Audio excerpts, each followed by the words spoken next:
الحمد لله والصلاة والسلام على رسول الله وعلى آله وصحابته ومن تبعهم بإحسان إلى يوم الدين وبعد. نعم, tunaendeleza silsila ya durusu zetu za Ramadhan. Tulikuwa katika adabu siyam, adabu za mtu ambaye kwamba amefunga. Ya kwanza tulieleza ni kukula daku.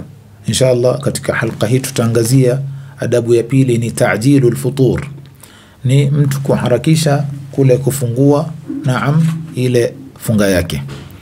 Yustahabu lisaimi ta'jilul fitr mata ghuribat ash-shams, ni hadithi Sahal ibn Sa'ad, kupitia hadithi ya Sahal ibn Sa'ad ambaye kwamba Rasul alayhi salatu wasallam alisema la yazalu an-nas bi khairin ma ajjalu al-fitra, watu watasalia kuwa katika khairi endapo watakuwa ni wenye kufuturu kwa haraka, bimaana wataharakisha kufuturu.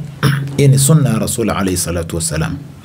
Watu watakuwa katika khair endapo watakuwa wenye kuharakisha kufuturu. Ila kuharakisha kufuturu haimaanishi watu futuru kabla jua kuzama. Watu wanafaa kufuturu baada ya jua tu kuzama, mara moja watu wanafaa kufuturu, hata kama adhan haijaadhiniwa.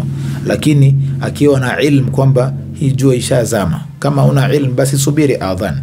Kama huna ilmu juu ya hilo, unafaa kusubiri adhan. Lakini kama una ilmu kwamba hii jua ishazama na bado haijaadhiniwa, inafaa mtu kufuturu kwa haraka, na hii ndio sunna ya Rasul alayhi as-salatu wassalam. Jua inapozama tu alikuwa ni mwenye kufuturu, na mtu atakuwa ni mwenye kuwa katika khairi nyingi sana, ambapo kwamba utapata mtu amefunga lakini kwa sababu ya kupuuza imeadhiniwa, ama labda jua ishazama, lakini katika fikra zake anajipa labda mimi nikiendelea kukaa nitakuwa ni mwenye kupata thawabu zaidi.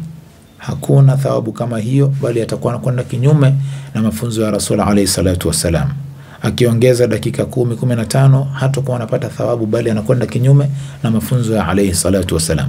Ambacho anafaa kufanya ni ya kufuturu kwa haraka, ndo atakuwa katika khairi na atakuwa katika baraka na atakuwa amefuata mafunzo ya Mtume Muhammadin sallallahu alayhi wa alihi wasallam. Barakallahu fikum wa ahsanallahu ilaykum.